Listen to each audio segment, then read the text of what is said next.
قرآن مجید میں جناب عیسیٰ کی گفتگو کو نقل کر رہا ہے، جس میں ارشاد فرمایا کہ والسلام علی، میرے اوپر اللہ کا سلام ہو۔ کب؟ یوم ولدت، کہ جس دن میں پیدا ہوا، ویوم اموت، اور جس دن مجھے موت آئے گی، ویوم ابعث حیا، اور جس دن مجھے دوبارہ زندہ کیا جائے گا، یعنی روز قیامت مجھے قبر سے اٹھایا جائے گا۔ عزیزان گرامی، یہ سنت الہیہ ہے کہ اللہ کے جو خاص بندے ہوتے ہیں ان پر اللہ کا سلام ہوتا ہے۔ جو بھی خاص بندے ہوں گے ان پر اللہ کا سلام ہوتا ہے۔ انہی خاص بندوں میں نواسۂ رسول علی و فاطمہ کے نور نظر امام حسین علیہ السلام، اللہم صلی علی محمد وآل محمد، اللہ کے خاص بندے ہیں۔ امام حسین پر بھی اللہ کا سلام آتا ہے ہر صبح و شام، اس لیے کہ حسین نے اللہ کے دین کو بچا لیا ہے۔ امام حسین علیہ السلام وارث انبیاء ہیں۔ بے شک۔ کیوں وارث انبیاء ہیں؟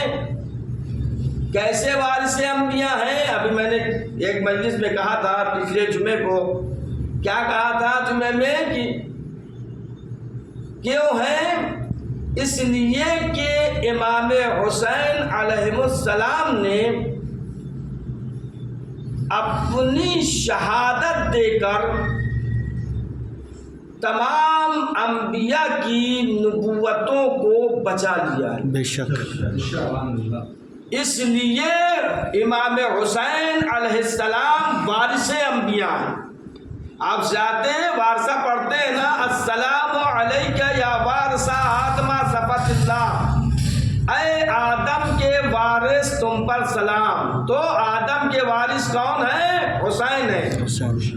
اس لیے کہ حسین کے ذریعے سے آدم کا نام زندہ ہے۔ بے شک۔ حسین کے ذریعے سے آدم کا نام قیامت تک باقی رہے گا۔ اگر امام حسین علیہ السلام اپنی قربانی نہ دیتے تو جو آج آدم کا نام لیا جا رہا ہے، آدم کا نام و نشان نہ ہوتا۔ حسین اگر اپنی قربانی نہ دیتے تو نوح کا نام آج دنیا میں لینے والا کوئی نہیں تھا، ابراہیم کا نام و نشان مٹ جاتا، موسیٰ کا نام و نشان مٹ جاتا۔ آدم کا نام باقی ہے حسین کے ذریعے سے، نوح کا نام باقی ہے حسین کے ذریعے سے، ابراہیم کا نام باقی ہے حسین کے ذریعے سے، موسیٰ کا نام باقی ہے حسین کے ذریعے سے، عیسیٰ کا نام باقی ہے حسین کے ذریعے سے۔ فقط یہی نہیں بلکہ محمد مصطفیٰ کا نام باقی ہے حسین کے ذریعے سے، علی کا نام باقی ہے حسین کے ذریعے سے۔ کیوں؟ اس لیے کہ حسین نے اپنی قربانی دے کر دین خدا کو بچا لیا، اور دین خدا میں یہ تمام چیزیں آتی ہیں۔ ایک صلوات بھیجے محمد وآل محمد، اللہم صلی علی محمد وآل محمد۔ لبیک یا حسین، لبیک یا حسین، آواز بلند یک پنجتنی صلوات۔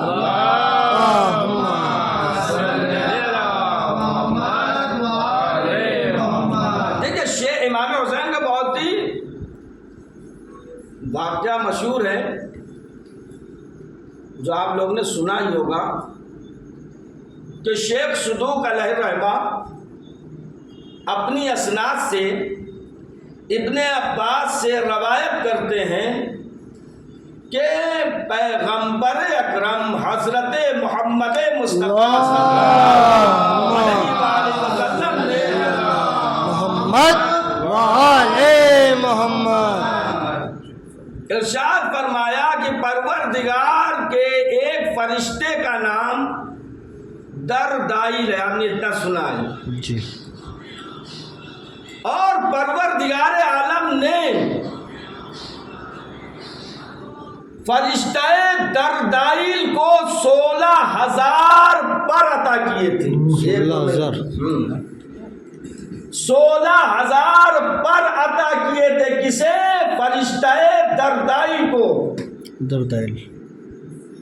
ایک دن دردائل کے دل میں یہ خیال آیا، سوچا کہ ہمارے رب کے عرش کے اوپر،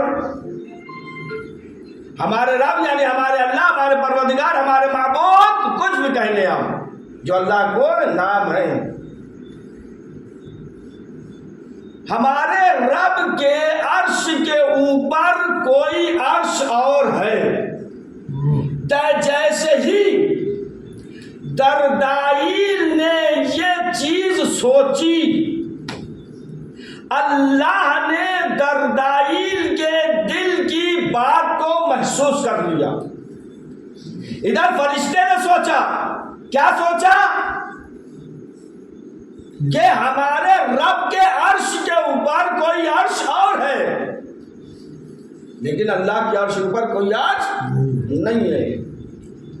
جیسے ہی اس نے سوچا، ادھر اللہ نے محسوس کر لیا کہ اس کے خیال میں یہ آیا، تو اللہ نے 16,000 پر اور عطا کی. 16,000 پر تھے، اور جو 16,000 پر تھے، ان پر میں فاصلہ جانتے کتنا تھا؟ ایک پر میں دوسرے پر سے جتنا زمین اور آسمان کا فاصلہ ہے، اتنا ایک پر میں فاصلہ تھا 16,000 پروں میں.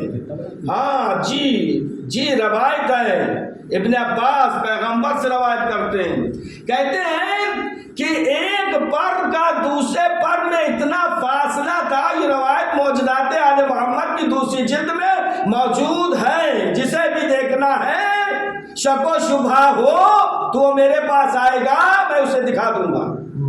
کیونکہ بغیر دلیل کے میں کوئی چیز نہیں پڑھتا. میں جب تک اپنی آنکھ سے پڑھ نہیں لیتا ہوں، اور میں کسی کی پڑھی ہوئی چیز بھی نہیں پڑھتا، جب تک میں اپنی آنکھ سے پڑھ نہیں لیتا ہوں، اس روایت کو پڑھتا نہیں ہوں.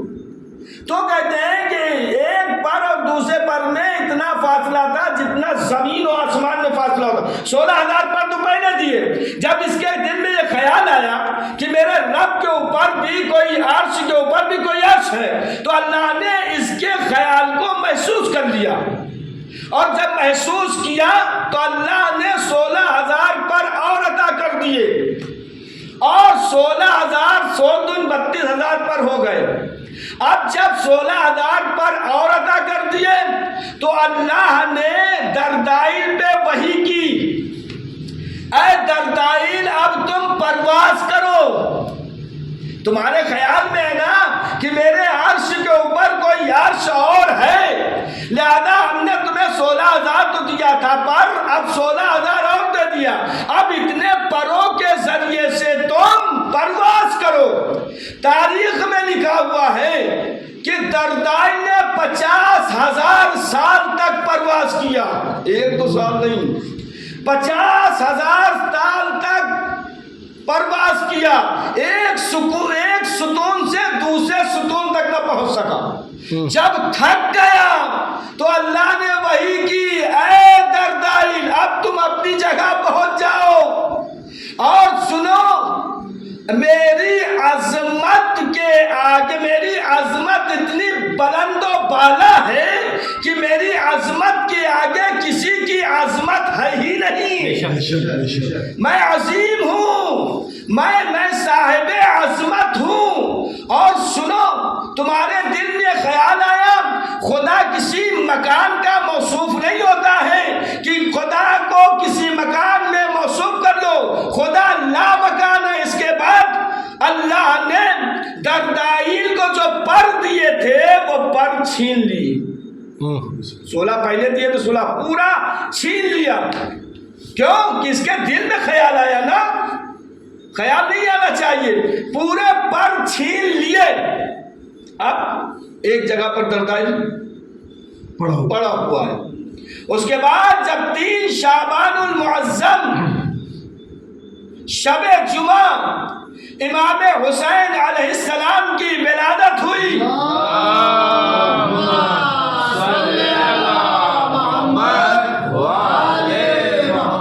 جب امام کی ولادت ہوئی تو پروردگار نے کیا حکم دیا؟ پروردگار نے دوزخ کے دروغہ کو حکم دیا کہ آج جہنم کی آگ کو بجھا دو، اس لیے کہ حسین پیدا ہو رہے ہیں۔ 3 شعبان المعظم شب جمعہ، اور خازان جنت کے رضوان کو حکم دیا کہ رسول کے ہاں ایک بچہ پیدا ہونے والا ہے، اس کی ولادت کی خوشی میں تم جنت کو سجا دو، مزین کر دو۔ اللہ اکبر، جنت کو سجا دو، جنت کو مزین کر دو۔ یہیں پر اللہ نہیں رکا، بلکہ اللہ نے حورین کو اجازت دی، حورین کو وحی کی، جو حوریں ہیں، جو حوریں جی آپ کو بھی ملیں گی، ہم کو ہی ملے گا۔ ہاں ملیں گی، روایتوں میں ملیں گی۔ یہاں اب اس طرح نہیں جانا ہے، ایک سلوات پڑھے محمد والے محمد پر۔ اللہم صلی علی پھر اللہ نے وحی کی حورین کو، یعنی حوروں کو، کہ اے حوروں، نبی کے یہاں ایک بچہ پیدا ہونے والا ہے، اس بچے کی ولادت کی خوشی میں تم اپنے آپ کو مزین کر لو، زیب تن کر لو۔ اس کے بعد پھر حکم دیا پروردگار عالم نے تمام ملائکہ کو کہ رسول کے ہاں ایک بچہ پیدا ہونے والا ہے، لہذا تم سب کے سب باندھ کر تیار ہو جاؤ۔ ایک بچہ پیدا ہوا ہے جس کے لیے تم سب کے سب باندھ کر تیار ہو جاؤ۔ اور دیکھو، جب سب باندھ لینا تو تم تکبیر کہنا، تمجید کہنا، تمہید کہنا، تسبیح پڑھنا۔ اس کے بعد اللہ نے جبریل کو وحی کی، اے جبریل، 1000 فرشتوں کو، 1000 فرشتوں کو، 1000 فرشتے کے گروہ کو لے کر جاؤ، اللہ کا حکم ہے۔ اور 1000 فرشتوں کے گروہ میں ایک گروہ میں 1 لاکھ فرشتے تھے۔ کاہے کے لیے؟ جاؤ تم رسول کو مبارکباد دو ان کے نواسے کی۔ اور اس کے بعد جبریل چلے ہیں، جب جبریل چلے ہیں نا تو جو فرشتے جبریل کے ساتھ چلے تھے ان کی سواریاں کوئی عام سواریاں نہیں تھیں بلکہ نوری سواریاں تھیں۔ سبحان اللہ، ان کی سواریاں نوری سواریاں تھیں۔ اس کے بعد پروردگار عالم نے جبریل کو حکم دیا کہ تم رسول کے پاس جانا اور رسول سے کہنا کہ پروردگار عالم نے تمہیں جو نواسا دیا ہے، جو فرزند دیا ہے، اس بچے کا نام خدا نے حسین رکھا ہے۔ سبحان اللہ، اللہ نے رکھا ہے، رسول نے نہیں رکھا ہے، اللہ نے خود اس بچے کا نام حسین رکھا ہے۔ اس کے بعد کہا رسول کو مبارکباد دینا، اور مبارکباد دینے کے بعد پھر رسول کو تعزیت بھی دینا، اور رسول سے کہنا کہ تمہاری امت کے بد کردار لوگ حسین سے جنگ کریں گے اور پھر حسین کو قتل کریں گے، حسین سے جنگ کریں گے، حسین کو قتل کریں گے۔ ہم انہیں حسین کے قاتلوں سے میں بیزاری اختیار کرتا ہوں اور وہ بھی مجھ سے بیزاری اختیار کرتے ہیں، ٹھکانہ مشرکین کے ساتھ دوزخ میں ہوگا۔ اب جملہ آپ کے حوالے کر رہا ہوں، اللہ نے کیا کہا؟ حسین کے قاتلوں کا ٹھکانہ، حسین کے قاتلوں کا ٹھکانہ مشرکین کے ساتھ دوزخ میں ہوگا، یعنی جس طریقے سے جنت حسین کی محبوں کی مشتاق ہے، جنت حسین کی محبوں کا انتظار کر رہی ہے، اسی طریقے سے دوزخ حسین کے قاتلوں کا انتظار کر رہی ہے۔ سبحان اللہ، جی جی، محمد و آل محمد، اللہ صلی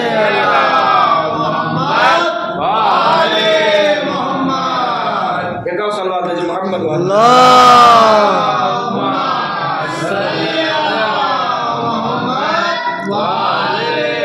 اللہ یعنی حسین کی محبت بخشش کا ذریعہ ہے، بے شک، اہل بیت کی محبت جنت کا ذریعہ ہے۔ دیکھیں پیغمبر اکرم حضرت محمد مصطفیٰ صلی اللہ علیہ اللہم صلی اللہ میں علی کی تعریف نہیں کر رہا ہوں، بات آگے کا عرض کروں، میں رسول کے الفاظ کا ترجمہ کر رہا ہوں جو رسول نے فرمایا ہے۔ رسول نے فرمایا کہ تحریک نبوت ہم کریں گے، تائید نبوت علی کریں گے، سبحان اللہ، تحقیق رسالت ہم کریں گے، تصدیق رسالت علی کریں گے، جنگ بالتنزیل قرآن ہم کریں گے، جنگ بالتاویل قرآن علی کریں گے، چاند ہم شک کریں گے، سورج علی پلٹائیں گے، تقدیر پیغمبر کے جملے ہیں، تقدیر ہم بنائیں گے، مقدر علی پلٹائیں گے۔ رسول کہہ رہے ہیں، رسول کے زبانی رسول کے جملے ہیں، رسول کہتے ہیں کہ تقدیر ہم بنائیں گے، مقدر علی پلٹائیں گے۔ اور یہیں پر پیغمبر نہیں رکے، بلکہ پیغمبر نے کہا کہ بستر ہمارا ہوگا، لیٹیں گے علی، چادر ہماری ہوگی، اوڑھیں گے علی، بچے ہمارے ہوں گے اور ان کے باپ علی۔ اور عجیب جملہ ہے، عزیزوں روایتوں میں ہے، کہتے ہیں کہ بچے ہمارے ہوں گے اور ان کے باپ علی ہوں گے۔ رسول کہتے ہیں نکاح کریں گے ہم، طلاق دیں گے علی۔ سبحان اللہ، جی محمد و آل محمد، اللہم صلی اللہ محمد وآل محمد۔ رسول یقیناً حق دیا تھا، اسی لیے تو جب جنگ جمل میں آئی تھی نا تو علی نے کیا کہا تھا؟ واپس چلی جاؤں، نہیں تو حق طلاق ہمارے پاس ہے۔ کون آیا تھا؟ عائشہ آئی تھی، اسی لیے جنگ جمل اونٹ پر بیٹھ کر آئی تھی۔ رسول نے کہا تھا حواب کے کتے تم پر بھونکیں گے۔ جب یہ چلی تھی گھر سے تو کتوں بھونکے تھے، تب بھی خیال نہیں آیا، لوگوں نے کہا ٹھیک ہے تو رسول نے کہا یہ ہے، کیونکہ وقت بھی نہیں ہے، 8-10 ہو گئے ہیں، دوسری مجلس بھی ابھی امام بارگاہ میں جو ہو رہی ہے مسلسل۔ بس عزیزوں پھر کبھی موقع ملے گا، گفتگویں تو بہت ہیں، وقت تو ساتھ نہیں دیتا، وقت اتنی جلدی گزر جاتا ہے، کیا بتایا جائے، گفتگو باقی رہ جاتی ہے، گفتگو کبھی مکمل ہو ہی نہیں سکتی۔ آل محمد کے فضائل اگر کوئی کہے کہ ہم مکمل بیان کر دیں گے تو کسی میں اتنی طاقت ہے ہی نہیں جو آل محمد کے مکمل فضائل بیان کر سکے۔ جب فرشتے اور جنات اور انسان مل کر آل محمد کے فضائل نہ لکھ سکے تو ہم جیسے لوگ آل محمد کے فضائل یہ تو کیسے بیان کر سکتے ہیں۔ بس عزیزوں ایام عزا کے دن ہیں، یہ دھیرے دھیرے گزر رہے ہیں۔ کل آپ نے ابھی محرم کا چاند دیکھا ہے اور اتنی جلدی عشرہ بھی گزر گیا، محرم کا مہینہ بھی گزر گیا اور چہلم بھی قریب آ گیا۔ عزیزوں شہزادی زینب کے اوپر مصائب کے پہاڑ ٹوٹ گئے، اس لیے کہ امام حسین کی شہادت کے بعد امام کی مصیبت تمام ہو گئی، لیکن شہزادی زینب اور شہزادے اور امام زین العابدین علیہ السلام نہ ہوتے تو یزید جو کہہ رہا تھا وہ ہو جاتا، لیکن شہزادی زینب اور شہزادے یعنی امام زین العابدین علیہ السلام نے جگہ جگہ پر پہچنوایا ہے خطبہ دے کر، لیکن مصائب شہزادی نے بہت برداشت کیے، مصائب کے پہاڑ ٹوٹ گئے ہیں عزیزو۔ اسی لیے تو جب مولا کائنات کی ضربت لگی نا تو جب سب کو بھیا حسن کے حوالے کر دیا، امام حسین کے حوالے مولا عباس کو کیا، اور اس کے بعد مولا علی نے کہا میری بیٹی زینب کو بلا کر لاؤ۔ زینب شہزادی زینب آئیں، مولا علی نے اپنی بیٹی کا ہاتھ پکڑا اور اپنے سر پر رکھا، جب سر پر سے ہٹایا نا تو سر کا خون شہزادی زینب کے ہاتھ میں بھر گیا۔ ایک مرتبہ جناب امیر المومنین نے اپنی بیٹی سے فرمایا میری بیٹی زینب اس خون کی قسم کھاؤ کہ کبھی بد دعا نہیں کروں گی۔ عزادارو تاریخ بتاتی ہے کہ جناب زینب نے کہا بابا میں آپ کے سر کے خون کی قسم کھاتی ہوں کہ میں بد دعا نہیں کروں گی، لیکن بابا میری بھی ایک وصیت ہے کہ جب آپ کی بیٹی آپ کو مدد کے لیے بلائے نا بابا تو اپنی بیٹی کی مدد کو آ جائیے گا۔ عزاداروں کوئی تاریخ نہیں بتاتی کہ جناب زینب نے بد دعا کیا ہوں۔ کربلا کے میدان میں اور محمد کی لاشیں آئی، زینب نے صبر کیا ہے، سجدہ شکر ادا کیا ہے، بس یہی کہا کہ میرا ماجایا حسین بچ جائے۔ جناب زینب نے بد دعا نہیں کی۔ علی اکبر کا جنازہ آیا، زینب نے بد دعا نہیں کی بلکہ صبر کیا ہے۔ عباس کی شہادت کی خبر سنی زینب نے، ایک مرتبہ جناب زینب نے صبر کیا ہے، بد دعا نہیں کی۔ عزادارو بھائی حسین کو 70 قدم سے ذبح ہوتے ہوئے دیکھ رہی تھی زینب، لیکن زینب نے برداشت کیا ہے، صبر کیا ہے، لیکن زینب نے بد دعا نہیں کی۔ بات شہادت حسین خیموں میں آگ لگا دی گئی، بیویاں ایک خیمے سے دوسرے خیمے، لیکن شہزادی زینب نے بد دعا نہیں کی، صبر کیا۔